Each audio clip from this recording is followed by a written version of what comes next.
Hey Student Success, welcome to week 11, which runs from April 5th through the 11th.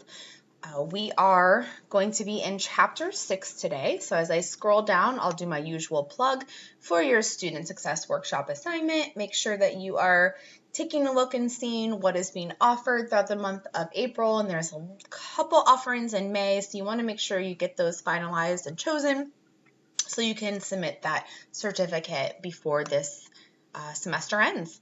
All right, so let's go ahead and scroll. Again, I have to scroll a little bit further than you do. Down to week 11, chapter 6. This is all about preparing for and taking tests. I don't know about you, but I know a lot of students suffer from test anxiety. Or they're just not 100% sure how to prepare for tests. So this chapter will talk about both of those components. It'll talk about, how to prepare for different modalities of testing, how to combat test anxiety, avoiding being academically dishonest in your work. So that's what this chapter will focus on. And you can see that we have two assignments this week, a discussion, which is back to normal. I know the past couple of weeks we haven't had a discussion, but we're reverting back to a discussion post. So your original response is due by Wednesday for week 11 attendance. And then again, as normal, respond to two classmates by Sunday. And then you'll see you have like a real quick a study assessment also due by Sunday. So if I scroll down, I go into my materials folder. You're going to see that there is an academic honesty and integrity policy. If you open that up, it's a PDF. And this is pulled right from our official handbook that talks about what happens whenever there is a violation of academic dishonesty, and what does that mean? So it kind of defines, well, here are some academically dishonest behaviors: plagiarism, cheating, fabrication, helping academic dishonesty, unauthorized collaboration. So there are definitions in here, and these will become helpful for your discussion post. So I'm sure for a lot of these you're probably familiar with, plagiarism, knowing that whenever you literally maybe just copy and paste from an internet source or another source, that's a clear-cut case of plagiarism. Sometimes you unintentionally plagiarize because you get information from a source and you don't cite it. That might be unintentional, but that's still plagiarism. Putting your name on someone else's work. All of those are examples of plagiarism. You can also plagiarize off yourself, believe it or not. So let's say in the fall you took a cultural diversity class, and then in the spring you're taking a sociology class, and you're like, oh man, this paper that I'm supposed to do this semester is really similar to the paper I wrote last semester. I'm just going to go ahead and turn in that same paper. That is plagiarism, even though it's your own work, because you're not kind of creating that new material. Now, the way you can avoid that is to talk to your instructor and say, hey, I did this paper last semester. Here's what it was about. Here's what I included. Is this something I can build or use? So having that discussion is the important piece there. So making sure you don't self-plagiarize as well. And then, of course, cheating or, using things that are not allowed. So, bringing in a cheat sheet, looking over at someone else's test while taking the test. Those kind of things are, again, things that you probably are aware of when it comes to cheating. So the next one maybe is not quite as common or maybe as known: fabrication and falsification.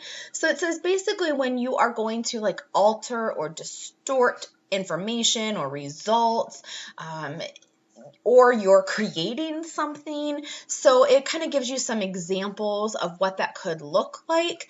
And I don't know that we see that quite as frequently, but it does happen. Now, the other one is facilitating academic dishonesty. So maybe you're not the one cheating, but you kind of scoot your paper over to let someone else look off of it, or you write someone's paper for them. That is that facilitating of the academic dishonesty. Unauthorized collaboration. So if you're not supposed to work with a group on an assignment or, a lab or something, and you do, that would be that unauthorized collaboration. So again, this is going to come into play for your Chapter 6 discussion, because there's going to be a question on this. And then in the policies, it goes through, okay, well, what happens if this occurs? And every institution has kind of these rules laid out. There's certain procedures, what the faculty can do, kind of the chain of command, so to speak, as it goes up the line, and what are the options, that the faculty and the students have, and then what are the consequences of violating those policies, and how do you appeal if you feel like, maybe it wasn't the correct action or you were misrepresented in some way. So take a look at that. Make sure you're familiar with that. Also in here is your textbook link. So that takes you to chapter 6, again, preparing for and taking tests. So if we scroll down and we kind of take a look at chapter 6, the very first thing talks about test anxiety, which, I suffer from test anxiety to a certain degree. Tests are not my favorite thing, but over the years, I've had to kind of adjust my thinking about tests. I have to kind of view them as an opportunity to show what I know. And if I kind of view it as an opportunity to demonstrate my learning, it takes some of that anxiety away if I stop viewing it as kind of like the enemy, so to speak. So that's often how students kind of view it, is like, oh, these tests are just kind of a tool to facilitate maybe a failing grade. But if you kind of try to view it as, no, this is just a way for me to show what I know, show how I've grown. So we also sometimes with test anxiety go into that like very primal fight or flight mode, where when we have a test and we view it as a threat, it literally does kind of shut down parts of our brain, because we go into this flight mode and we want to just not literally run away from it, but figuratively run away from it. And that's why our mind goes blank, if you've ever had that kind of experience. So there's a quick assessment, how is your test anxiety? And then there are some strategies on how to kind of make sure that you're not as stressed. Be prepared. My goodness, that's like the key for so many things, for test anxiety, for presentation anxiety, making sure that, obviously you're going to be anxious if you haven't studied. So that's kind of step number 1, be prepared. Try to turn your negative thoughts into more positive thoughts instead of like, oh, I'm going to fail this. Turn it out and be like, you know what? I know this better than I think I do. Visualize your success, and then don't compare yourself to other students. This is something that I think we're all have been guilty of at other points. And I tell this to my own kids. My oldest is 10, and he's made comments before, well, when I'm taking my math test, other kids finished before me. And I'm like, oh, well, you don't know how those kids did. You have no idea if they were quick because they knew all the answers, or they were quick because they didn't know anything and they just filled it down. So you have to worry about yourself and not kind of get into that rut of comparing yourself to other people. And I tell the same thing to my face-to-face students, like, don't worry if someone finishes before you. You have no idea their level of preparedness. So have a plan, and we're going to talk about, how do you come up with that plan? And then the very common things you've probably heard for a long time, sleep well, eat well, relax, take deep breaths, kind of. That progressive muscle relaxation is where you tense some muscles up for about 10 seconds and release them, or take a quick walk around the hallway before you take it, kind of release a little bit of that stress. So those are, if you want to look more into those, you certainly can. So the next one is studying to learn. One of the things I like to also kind of really encourage my students is that, you shouldn't just be studying for a grade. You should be studying to understand and retain that information so you can use it later, whether it's in the same class or maybe in another class or in your career. And that's why often cramming information does not work, because you're in such a state of mind where you're literally just focused on the short term. You're going to cram to pass the test. Not very often does cramming lead to long-term learning. And so that's where your time management strategies and things like that come into play. So you want to make sure that you are kind of taking these steps to really get that information. Study a little bit every day, whether it's 5 minutes a day, 20 minutes a day, just kind of making sure you're spending and investing the time, making sure that you're studying in kind of sections, study before the exam, as well as review, after the exam. That's a big thing too. Don't just be like, oh, awesome, I got an A or I got a C. Really look, why did I get that grade? How did I get to that grade? What did I do well? What can I improve on? And again, that's not just for tests. That's for life in general. How can I improve on this information? How can I apply it? What can I do with it? So that goes back to that reflection piece that we talk about in goal setting. Studying in groups, some people feel like studying in groups is really beneficial, and there are benefits to studying in groups. Because no matter how many times I can explain something, someone else, a peer in a class might be like, oh, just think of it this way. And you're like, ah, that makes sense. So sometimes other people's perspectives can really be helpful. So there's some information about studying in groups there. The next section talks about taking tests in general. You know, what kinds of tests are there? It says formative or summative, and it goes through, you know, what are these formative, or like the little quizzes, review quizzes. Summative are more like the big tests. They have, you know, chapters 1 through 5 on it. It's like kind of the midterm and final. So just knowing those, because that alone should alter how you study based on how much information you have to go over. And then, of course, sometimes you have in-class tests, you have open note, open book test, take-home test, online test. So it talks about the different modalities of testing. So I would encourage you to kind of look at that, because there are pros and cons to each of those. Now, this is the part where like it starts talking about like tips specifically. What can you do to really make sure that you're prepared for a test? So one of the things is make sure you know what kind of test it will be. And if your instructor doesn't tell you, ask. I mean, the worst they can tell you is no, but I really don't know any instructors that are going to be like, no, I'm sorry, it has to be a surprise. So understand, you know, is this going to be open note? Is this going to be essay? Is this going to be multiple choice? Because how the test is set up should alter the way that you study. So anticipate the kind of questions. Again, don't cram, build your way up. Get to your classroom or wherever it is early. Make sure you have a plan for following through. You know, if it's an essay exam, like, all right, every question I'm going to spend 20 minutes on, or however, you know, much I'm going to brainstorm. So come with a plan in mind. Do the easy questions first. I always like to let my students know, you know, go to the questions you know first. That way you're like, I have those ones done. And then focus on the more difficult ones. Also, another one, like especially for like multiple choice or maybe true false, only change an answer if you 100% know you got it wrong the first time, because a lot of research has been done that says we often change correct answers to wrong answers instead of the other way around.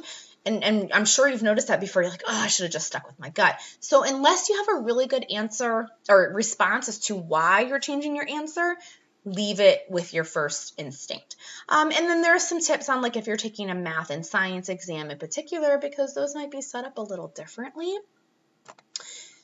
Now, this is the section I think is really helpful as well, because this is where I mentioned before, knowing the setup of the test should impact how you prepare. So this is going to give you some multiple choice preparation tips, true false prep, matching, short answer, essay. Okay, so you really want to make sure that you know the modality of the test, and then this will really help give you some tips on how to prepare. Okay? Because again, you should be studying for a multiple choice test a little differently than you do an essay test, because you're being tested with different levels of Bloom's taxonomy. You know, you're being asked to, remember versus analyze. So you do need to look at it in a different way. So I encourage you to take time specifically on this section here, 6.4. And then 6.5 goes into that academic honesty piece that we kind of talked about and covered in this, academic policies and procedures piece. So it does go through again, first of all, why don't we want to be dishonest? So hopefully it's obvious, but, this goes through, obviously like you're kind of cheating yourself out of learning the information. There are some pretty severe consequences that could range from failing the assignment to the course to just being removed from the school in general. You could be a little bit more stressed out. If you're spending money to go to school, you're really wasting your own time and money. So there's obviously reasons why we don't want to do that. And then examples of academic dishonesty, which we just got done talking about a few minutes ago, but this goes over them again. And then finally, using your test results. What do you do when you get your test back? How should you treat that test? Again, not just throw it in your folder and never look at it again. So this will give you some strategies on how to use a previous test or quiz to your advantage moving forward, not only in that class, but in general overall. All right, and then the other thing, the other material is kind of this PDF. If you want to take a look at it, it is a little longer. It's, like 21 pages or so, but it kind of goes through a lot of the same things we just got done talking about. So it'll go through, tips on reviewing, how to make sure you're studying, and then it's going to talk about, preparing for the test. How do you make sure you're ready before, the day of? And then it'll go into the detail that our textbook did.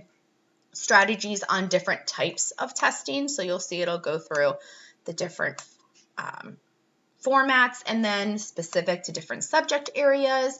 And then you'll also see some, come up here again, sorry, academic honesty and cheating, again, situation it's brought up. So if you want to look through that PDF, as I said, it is a little longer, but you are welcome to look through and get some more details. All right, so now that we've talked about taking tests and academic honesty, what are we doing with it? Let's go to our assignment folder. Here we have our Chapter 6 discussion. As I mentioned, it's due by Wednesday for Week 11 attendance, and you see it is 2 questions, and it relates to academic dishonesty. So you're answering both questions. It says, answer these questions in 3 to 5 complete sentences.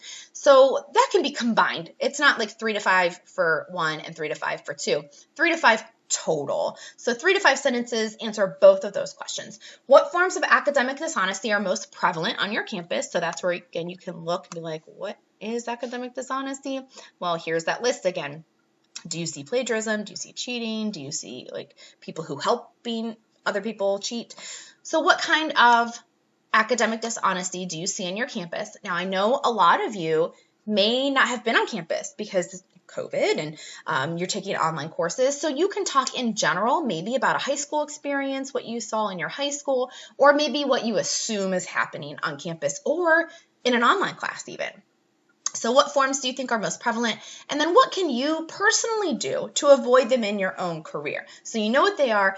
What kind of strategies or activities or energies can you put into avoiding being academically dishonest? So again, that is your response by Wednesday for attendance, and then respond to 2 classmates by Sunday. And then finally, how well do you study? This is another one of those automatically graded assignments. So you'll click on it. It's going to open up into a different window. And good study skills are essential. You will go ahead and click next. And it's going to just, again, it's like a self-assessment. Make sure you let the last slide run all the way through and then check the grade book that the grade copied over, because Blackboard does automatically grade that for me. All right, that is all for week 11. Let me know if you have any questions, and hope everyone had a great Easter if you celebrated over the weekend, and I'll talk to you later. Bye.